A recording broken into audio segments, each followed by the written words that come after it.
नमस्कार, मैं हूं संजय शर्मा। आप देख रहे हैं 4 PM न्यूज नेटवर्क। चुनाव जैसे जैसे पास आ रहा है, भारतीय जनता पार्टी की परेशानियां लगातार बढ़ती जा रही हैं। एक के बाद एक घटनाएं ऐसी हो रही हैं जो भाजपा को नुकसान पहुंचा रही हैं, एक जनमानस में एक खराब संदेश दे रही हैं। उसमें केजरीवाल एक प्रमुख कारक बन के उभर रहे हैं। लोग कह रहे हैं ये तो कुछ ज्यादा हो गया।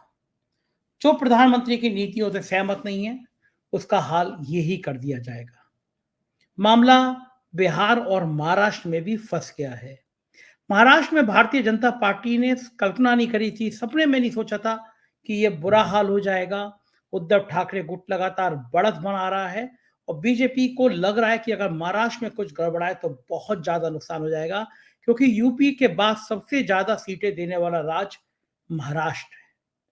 बंगाल में जितना हिंदू मुसलमान का कार्ड खेलना चाहती थी बीजेपी, उसमें कामयाबी नहीं मिली और बिहार में सारा गणित बिगड़ गया। नीतीश बाबू की खिलाफ ऐसा माहौल बनेगा ये कल्पना की नहीं थी। उधर वरुण गांधी और मेनका गांधी एक बड़ा कारक बन रहे हैं उत्तर प्रदेश में। भारतीय जनता पार्टी उत्तर प्रदेश पे भी फंसी हुई है। मेरठ सहारनपुर मंडल ऐसा मंडल था जहां पे 7-7, 8-8 ठाकुर मेंबर ऑफ पार्लियामेंट हुआ करते थे, मगर इस मंडलों में बड़ी नाराजगी है कि एक भी ठाकुर को टिकट नहीं दिया गया। 4-4, 5-5 मिनिस्टर, कैबिनेट मिनिस्टर होते थे। योगी सरकार में एक मिनिस्टर है। क्षत्रियों की नाराजगी भाजपा को भारी पड़ सकती है। घोसी में उपचुनाव में देखा था, सारे क्षत्रिय चले गए थे समाजवादी पार्टी में। इन तमाम मुद्दों पर बात करेंगे अभय दुबे जी के साथ, देश के जाने माने पत्रकार। तमाम बड़े टीवी चैनल पर आप उनको देखते रहते हैं, बहुत अच्छी किताबें लिखी है, बड़ा अच्छा अनुभव है। सारे सवाल पूछेंगे, आप बने रहिए 4 PM के साथ। चैनल को सब्सक्राइब करिएगा और ज्वाइन करिएगा। शुक्रिया। चलते हैं अभय जी के पास। 4 PM न्यूज नेटवर्क में स्वागत है अभय जी आपका। हम्म, होली के बाद रंग तो लोगों के उतर गए, लेकिन राजनीति का रंग उतरने का नाम नहीं ले रहा। हम्म, दिल्ली रोज हंगामे से जूझ रही है। आज भयंकर प्रदर्शन हुआ केजरीवाल को लेकर। भारतीय जनता पार्टी ने उनके इस्तीफे की मांग करी और आम आदमी पार्टी ने भारतीय जनता पार्टी के भ्रष्टाचार की बात करी। और भाजपा ने कहा कि जो मूक अभियुक्त था उससे भाई बीजेपी ने 60 करोड़ का चंदा ले लिया, तो जेपी नड्डा पे FIR होनी चाहिए। रामलीला मैदान में रैली हो रही है और अरविंद केजरीवाल दिल्ली की जेल में बैठ के आदेश देकर थोड़ी मिर्ची और लगा रहे हैं। क्या लग रहा है आपको, ये जो केजरीवाल जेल भेज दिए गए, इससे क्या आम आदमी पार्टी को नुकसान होगा या फायदा होगा? हम्म। देखिए, नुकसान की बात तो भूल ही जाइए। बहस तो इस बात की हो रही है कि फायदा कितना होगा। दूसरी बात यह है कि ये जो आपने प्रदर्शन की बात कही, मैं यहां से अपनी बात शुरू करूंगा। दो तरह के प्रदर्शन दिल्ली की सड़कों पे आज हो रहे थे। एक प्रदर्शन आम आदमी पार्टी की तरफ से हो रहा था और दूसरा प्रदर्शन भारतीय जनता पार्टी की तरफ से हो रहा था। भारतीय जनता पार्टी की मांग थी कि अरविंद केजरीवाल इस्तीफा दें। भारतीय जनता पार्टी के प्रदर्शन को के लिए सुरक्षा बंदोबस्त था, उसके लिए दिल्ली पुलिस ने 3 तरह की लेयर्स बनाई थी बैरिकेडों की। लेकिन जो भारतीय जनता पार्टी के प्रदर्शनकारी थे, वो काफी आक्रामक रवैया अख्तियार करते हुए पहली लेयर पार कर गए। जब पहली लेयर पार कर गए तो फिर पुलिस को लगा गई तो गड़बड़ हो गई। उन्हें तो पहली लेयर पे ही रोक लेना चाहिए था। उसके बाद पुलिस ने उनको समझाने की कोशिश की, वो फिर भी नहीं माने। वो और भी ज्यादा तेजी के साथ आगे बढ़ते रहे। फिर उनको रोकने के लिए पानी की बौछारें उनके ऊपर डाली गई। वो पानी की बौछारों से भी नहीं रुके।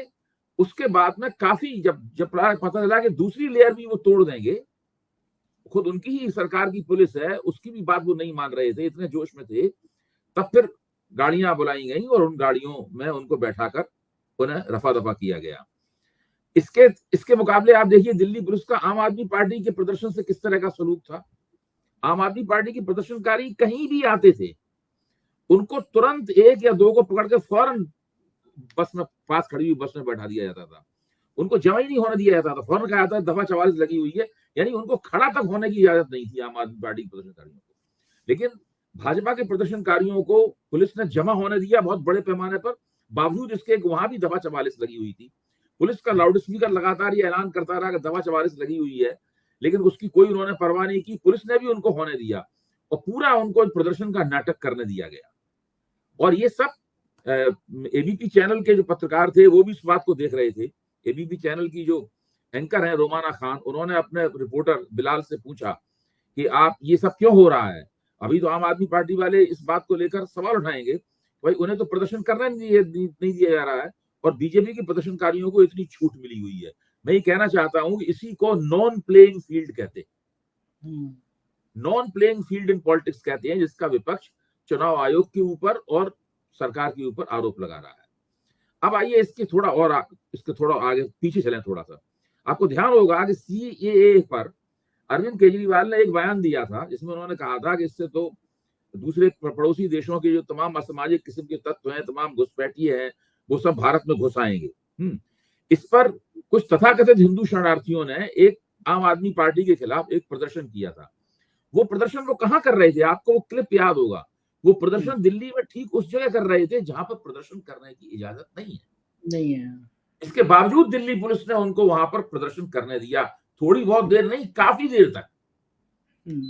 उस जगह कोई भी पॉलिटिकल पार्टी का कार्यकर्ता जाके प्रदर्शन नहीं कर सकता, उसको वहां कदम रखते ही पकड़ लिया जाता है। लेकिन वो सरकार द्वारा प्रायोजित प्रदर्शन है, इसको कहते हैं नॉन प्लेइंग फील्ड।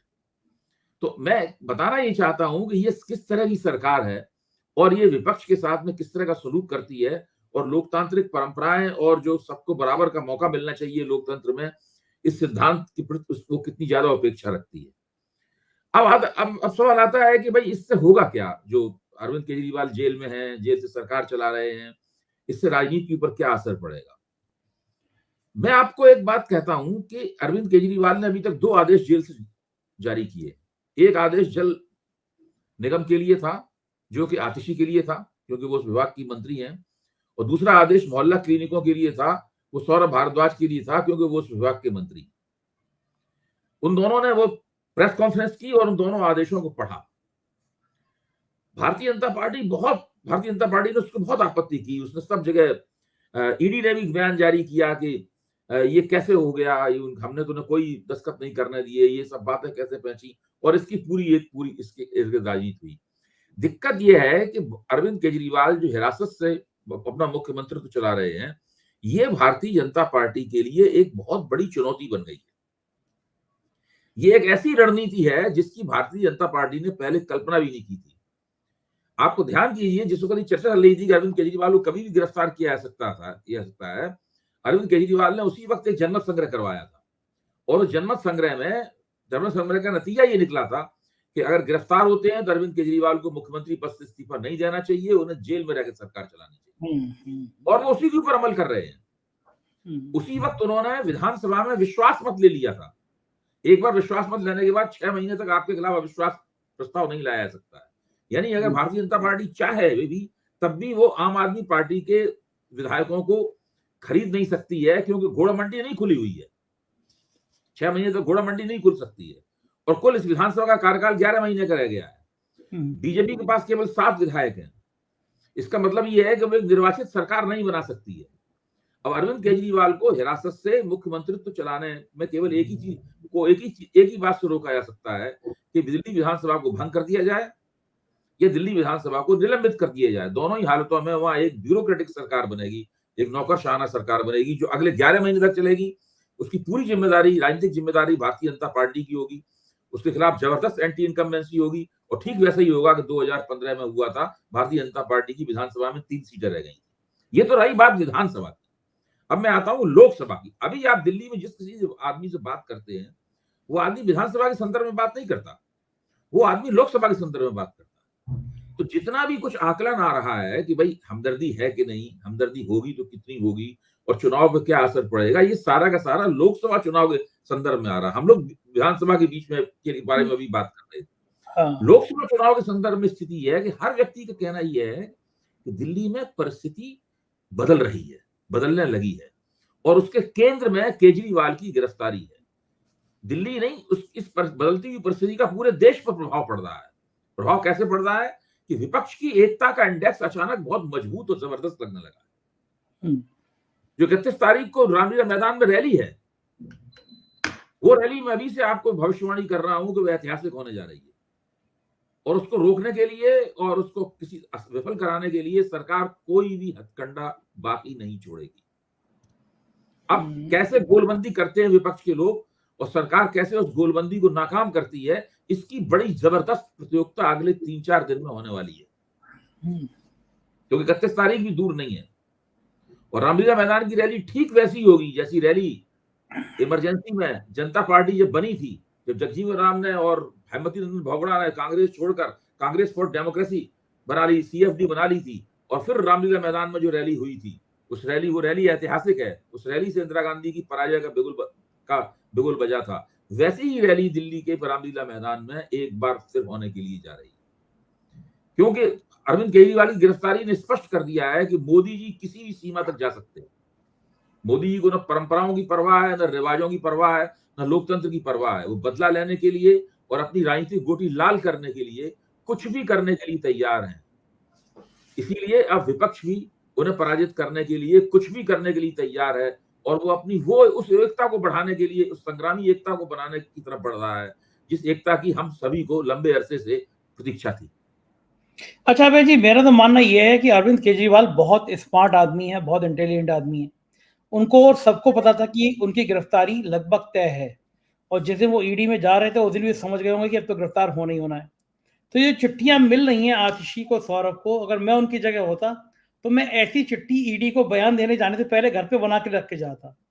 आप सही बात।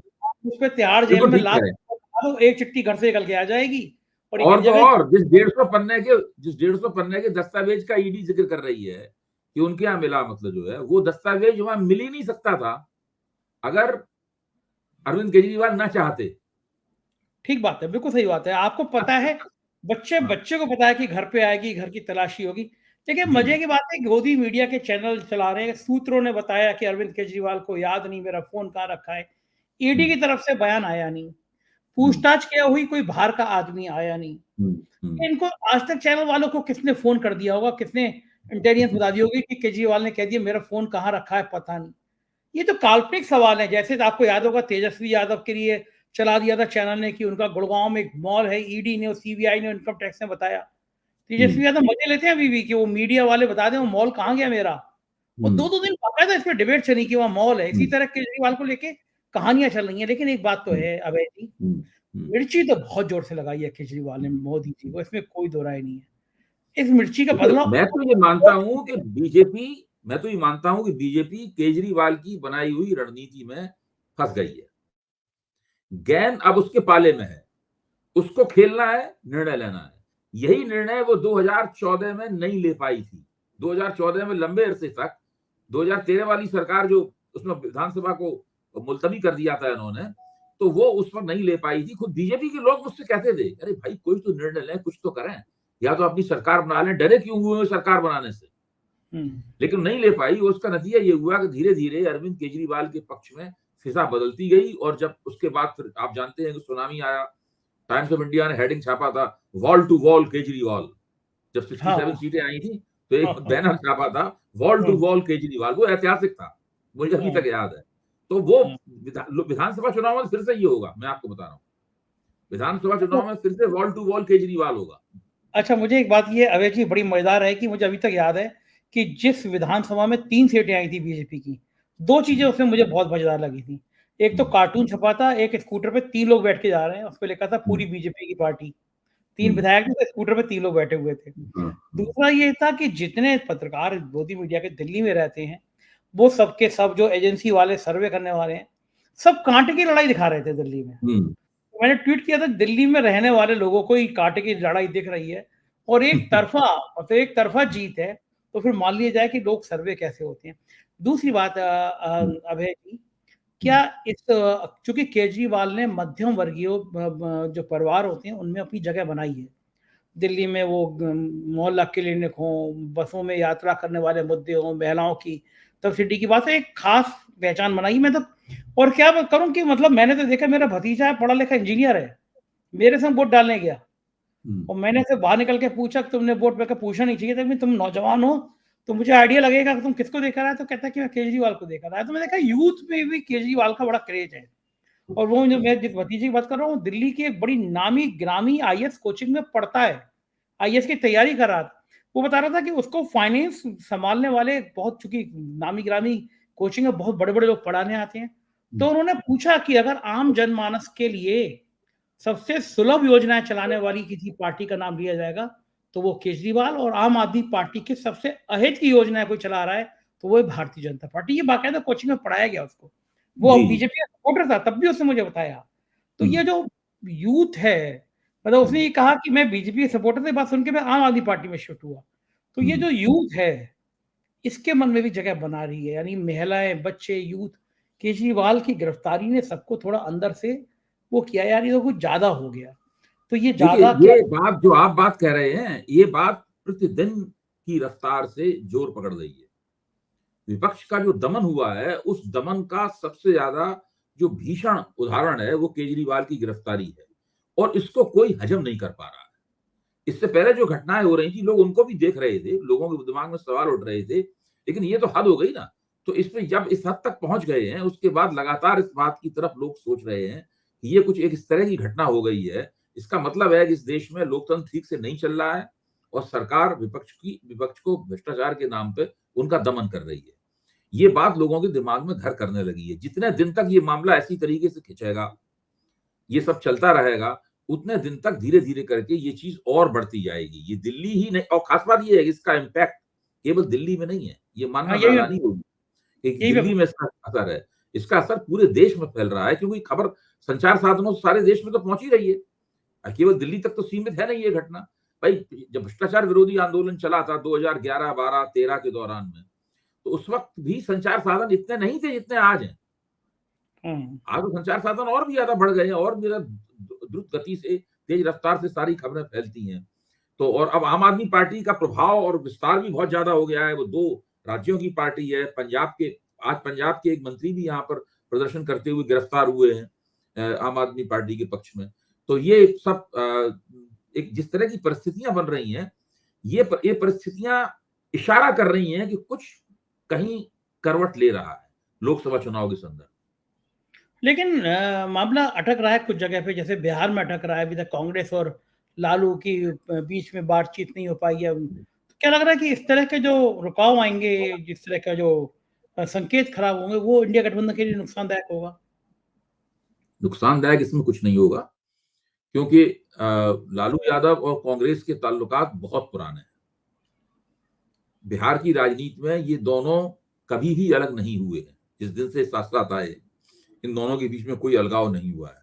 नीतीश कुमार से 2015 का समझौता भी कांग्रेस के हस्तक्षेप से और राहुल गांधी के प्रयासों से हुआ था।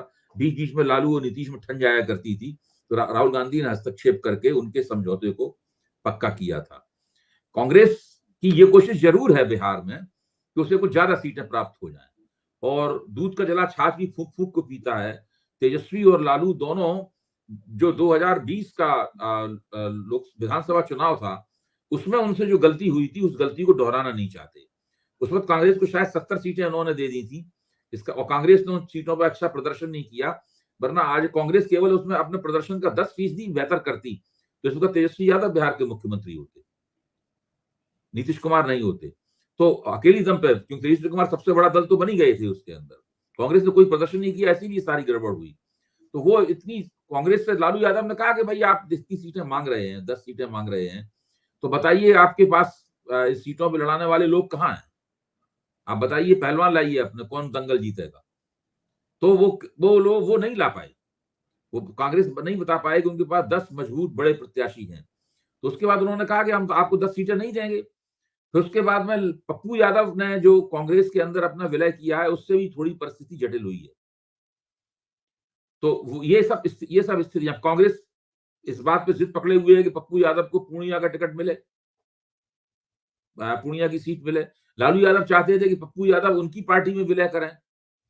जब लालू और तेजस्वी से पप्पू यादव की बातचीत हुई थी, तो उन दोनों ने यही कहा था कि आप हमारी पार्टी में विलय कर जाइए। लेकिन पप्पू यादव की पत्नी रंजीता कांग्रेस की राज्यसभा सदस्य हैं, तो वो कांग्रेस में चले गए। तो पप्पू यादव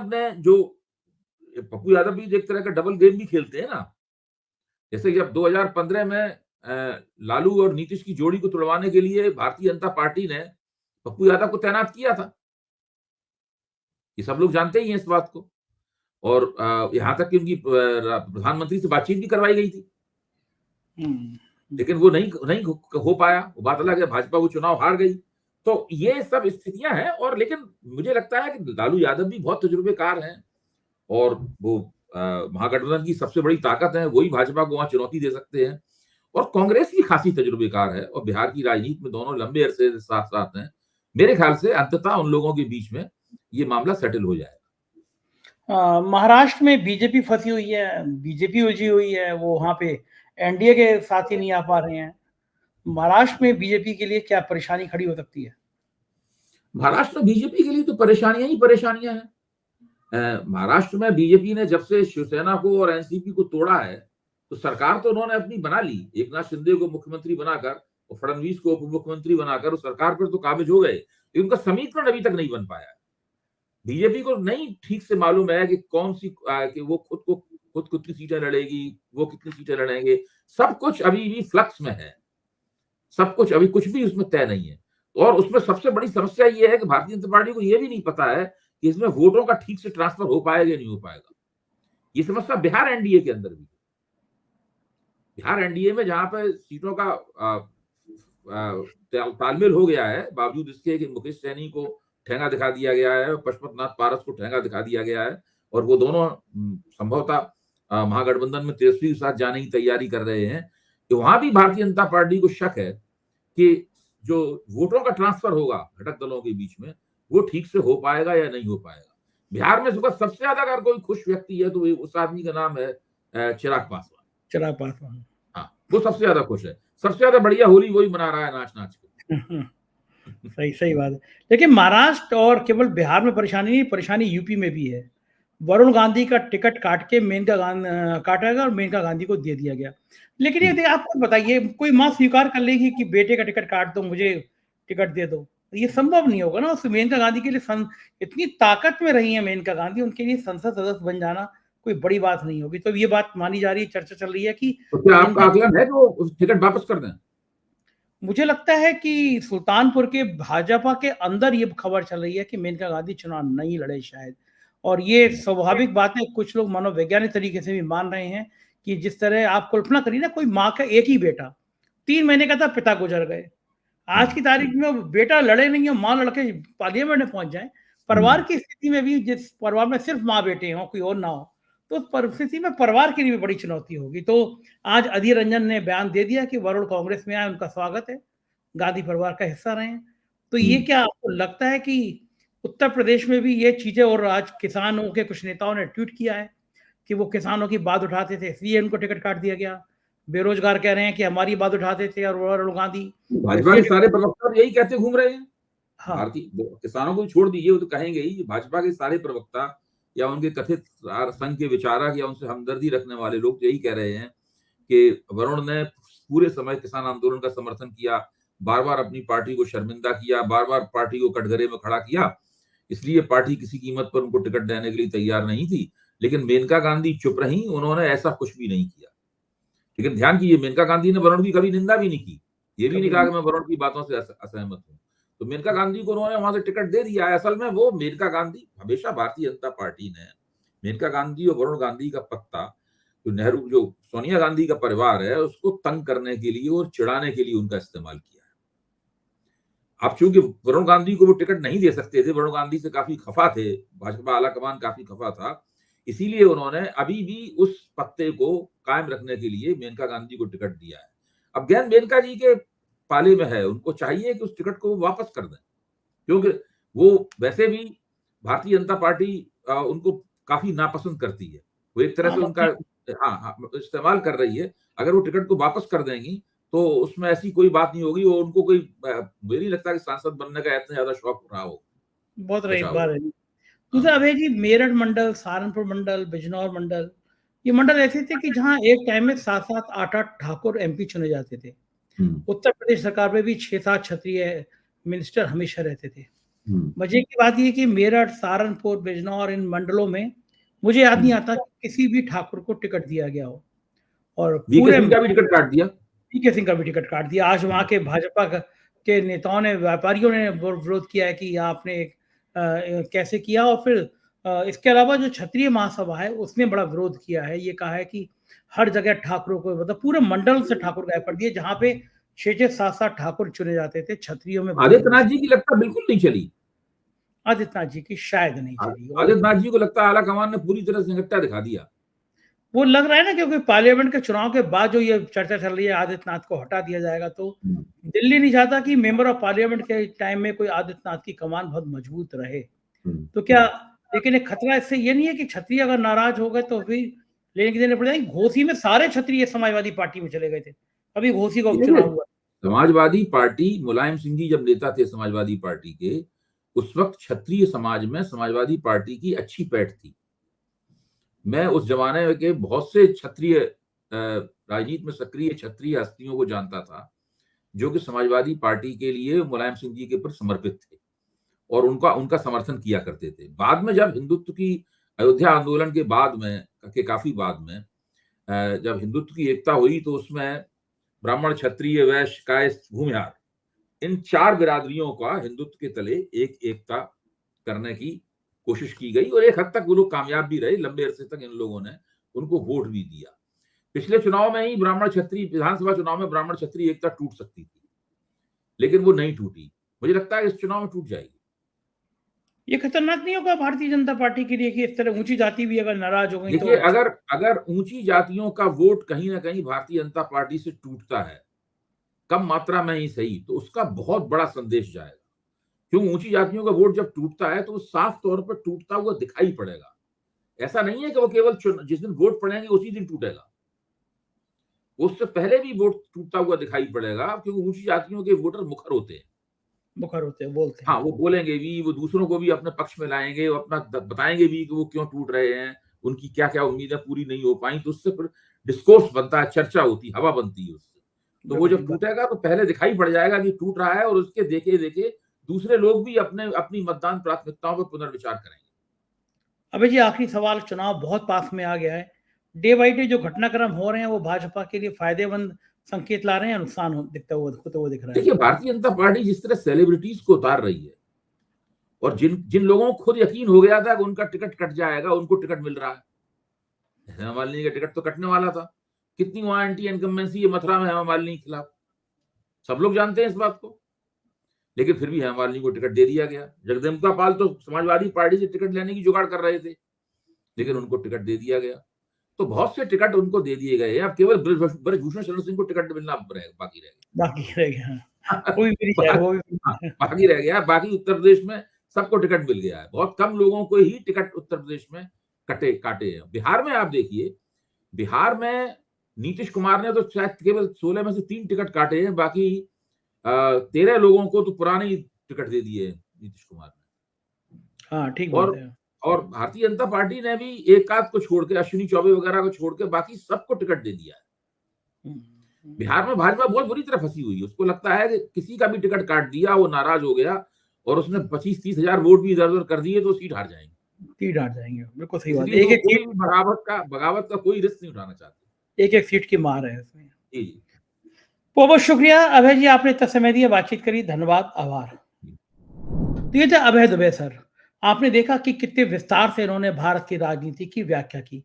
मुझको यकीन है ये चैनल आपको पसंद आया होगा। चैनल को ज्वाइन कीजिएगा, सब्सक्राइब करिएगा। शुक्रिया, थैंक यू।